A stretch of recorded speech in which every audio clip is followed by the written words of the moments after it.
Mathieu Rondeau, vous êtes avec nous parce que vous avez été récompensé pour une librairie que vous avez créée en janvier 2021 à Paris, qui est une librairie entièrement consacrée au grand caractère. Alors, est-ce que vous pourriez nous raconter comment vous avez eu l'idée de créer cette librairie qui s'intitule, je crois, Grand Caractère? Alors, ça s'appelle la librairie des grands caractères. La librairie des grands caractères. C'est situé à côté du Panthéon, à 2 pas du Panthéon, dans le 5e arrondissement de Paris, dans le quartier historique du centre de Paris, dans une toute petite rue qui est la rue Laplace, et dans un très très beau bâtiment, avec des poutres, des pierres apparentes. Voilà, on a eu de la chance d'avoir ce cadre-là. Alors, à l'origine, je suis également éditeur de livres en grand caractère. Alors, on dit grand caractère ou gros caractère. Je trouve que grand caractère, ça fait nettement plus joli. Donc, je suis éditeur sur une maison d'édition qui s'appelle À Vue d'Œil, que j'ai racheté avec un de mes associés il y a maintenant 5 ans et demi. À l'époque, ça faisait donc 4 ans que j'étais éditeur en grand caractère.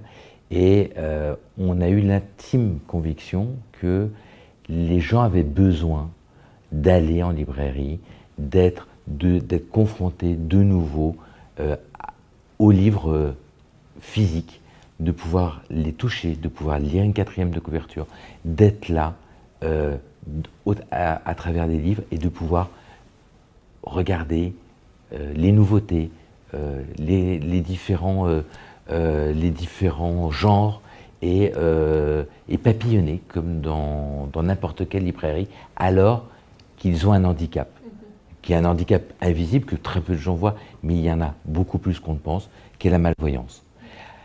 On était persuadé qu'il y avait un besoin, parce qu'une personne malvoyante n'avait le choix de lire que s'il allait en bibliothèque, avec un choix restreint.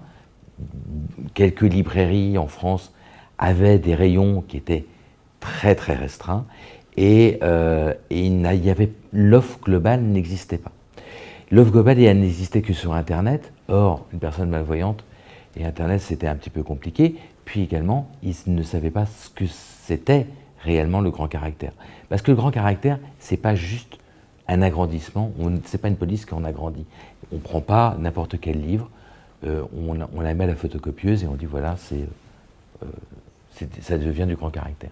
Le grand caractère, en fait, le livre est entièrement recomposé. Les typographies sont changées, les interlignages, l'espacement entre les lettres, entre les mots, tout est optimisé. Et même de temps en temps disproportionné par rapport à une édition traditionnelle. Et ensuite, toute la fabrication. Le papier doit être opaque, il doit être léger. C'est des papiers qui sont très fins, très bouffants, avec des injections d'air. Tout le monde le sait dans la profession. Sans rentrer dans la technique, on injecte de l'air pour que le papier soit bouffant. Donc c'est des papiers qui sont des papiers de 65 grammes, 55 grammes, avec des mains de 2, pour vraiment avoir une opacité et pour que ça reste léger. Il ne faut pas oublier qu'un livre en grand caractère, c'est 50% de plus de pages. Donc 50% de plus de pages, il ne faut pas que ça soit 50% de plus en poids. Donc il y a des prouesses un petit peu techniques pour que le livre en fait ne représente que 10 à 15% de plus en poids par rapport à l'édition d'origine. Le livre en grand caractère, pour ceux qui ne le connaissent, parce que souvent c'est méconnu, voire inconnu. Le livre en grand caractère, l'éditeur à grand caractère va acheter en fait les droits de publication auprès des éditeurs premiers. Et ensuite va récupérer comme le livre de poche, mais au lieu de le faire en petit format et petit caractère, il le fait en grand format et grand caractère, mais dans des critères très précis, parce que, juste un exemple, une édition à grand caractère ne peut pas être en Times ou en Garamond. Malgré que le Garamond, c'est une police utilisée partout dans l'édition, qui est une très belle police, malheureusement, le plein et le délié, une personne malvoyante, même si le caractère est agrandi, en fait, le délié disparaît. Donc, il va, au lieu de lire par exemple dès maintenant, il va lire clé maintenant. Parce que le D, en fait, devient pour lui un C et un L.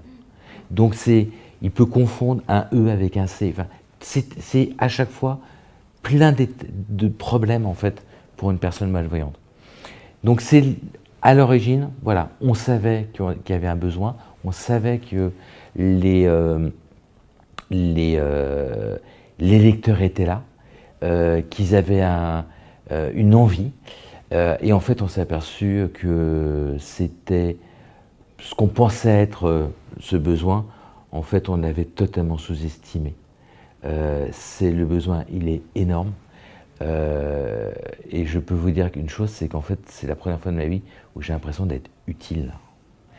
Et c'est une chose qui est vraiment très importante pour moi maintenant, parce que c'est vraiment les gens arrivent, vous remercient d'avoir ouvert cette librairie, vous remercient d'avoir autant de livres, même s'il y en a beaucoup moins que dans une librairie normale. On n'a même pas 1000 livres à proposer. On est vraiment, on est à l'inverse de n'importe quel libraire qui lui, doit faire des choix pour que sa librairie propose à la fois un public très large, mais avec peut-être des spécificités qui lui sont propres. Nous, nos spécificités, elles sont techniques. Il faut que les éditeurs qui arrivent et qui nous proposent des livres, que ces livres soient conformes à des critères en fait, de lecture, pour que la personne puisse déchiffrer la lettre le plus rapidement possible, donc le mot, comprenne que le mot s'arrête puisque l'espace est légèrement plus grand, et qu'il puisse avoir une lecture fluide et donc la compréhension du texte. C'est aussi simple que ça.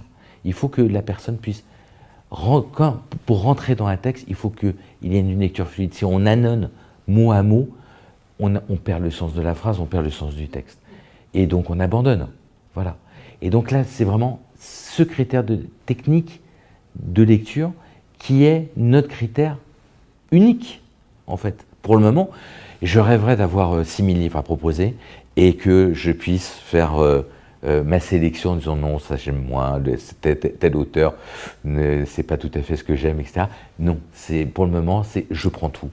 Je prends tout et j'essaye de proposer un maximum. C'est-à-dire qu'on est plutôt même dans la démarche d'aller voir des éditeurs et de leur dire « Est-ce que vous ne voulez pas vous lancer dans le grand caractère ?»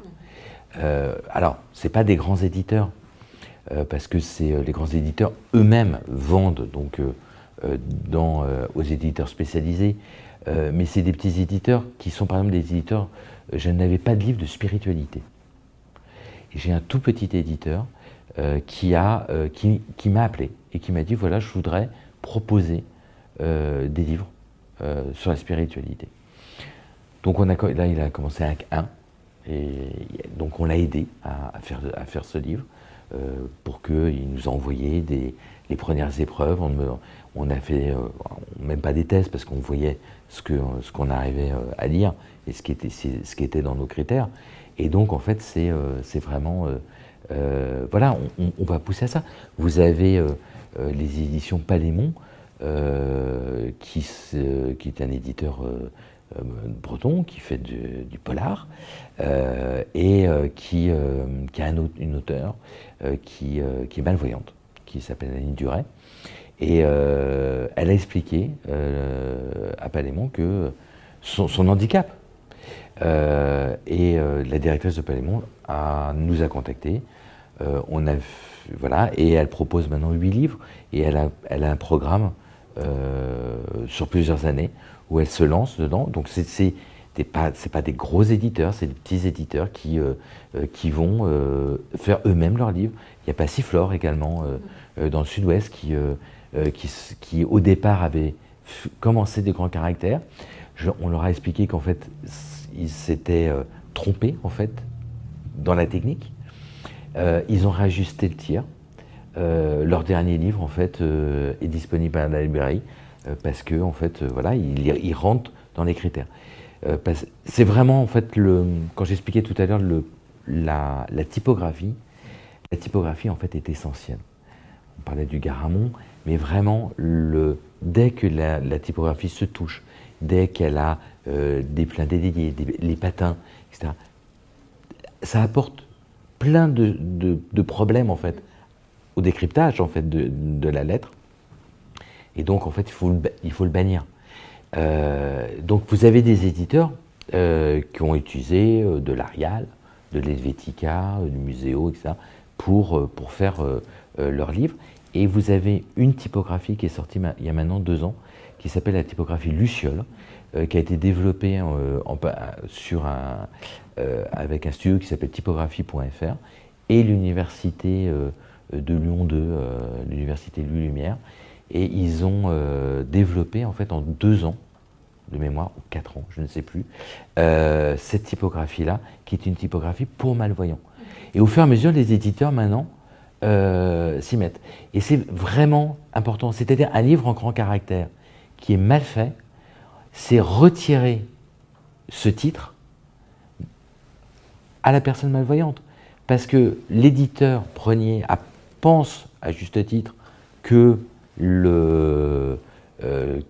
a fait les bonnes choses et qu'il a vendu ses droits à tel éditeur. Si le livre est mal fait, en fait, le livre est gâché, le titre est gâché, l'auteur est gâché, personne ne peut le lire, c'est soi-disant grand caractère, et en fait, il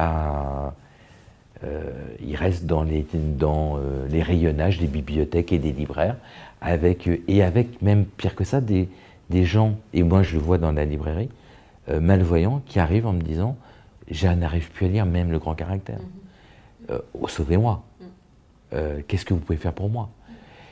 Et donc on a un fauteuil, une lampe basse vision, voilà, on les installe, on les décontracte parce qu'ils sont stressés même de se dire ça y est, je ne vais pas y arriver. Et au fur et à mesure, nous on a estimé certains livres qui sont plus ou moins bien faits. Et vous avez des gens qui arrivent en disant je n'arrive plus à lire même le grand caractère, et qui arrivent à lire parfaitement avec ce type de typographie-là des grands caractères, on va dire intermédiaires. C'est-à-dire, alors, le grand caractère, c'est un corps minimum de 16. 16, c'est 6 mm de haut. Ça va jusqu'à 25.